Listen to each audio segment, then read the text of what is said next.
একদিন শহরের এক ব্যস্ত রাস্তায় মা তার বাচ্চাকে নিয়ে হাঁটছিলেন। হঠাৎ একটি দ্রুতগামী মাইক্রোবাসের ধাক্কায় মা আহত হন। সবাই মিলে মাকে অ্যাম্বুলেন্সে তুলে দেয়, কিন্তু কেউ খেয়াল করে না বাচ্চাটি একটি ঝোপের মধ্যে গিয়ে পড়ে।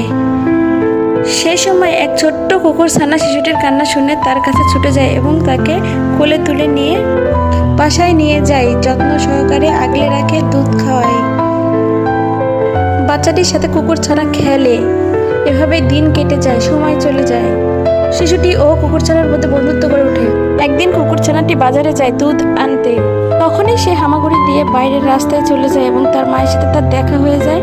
মা তাকে নিয়ে তার বাসায় ফিরে যায় এবং বাচ্চাটি খুব সুন্দরভাবে মায়ের কাছে বেড়ে উঠতে থাকে। এদিকে ছোট্ট কুকুরছানাটি বাসায় ফিরে এসে সারা বাসা খুঁজে বাচ্চাটিকে পায় না। সে খুবই কান্নাকাটি করে, মন খারাপ করে। সে বাইরে বের হয়, ডাকাডাকি করে, ছোটাছুটি করে।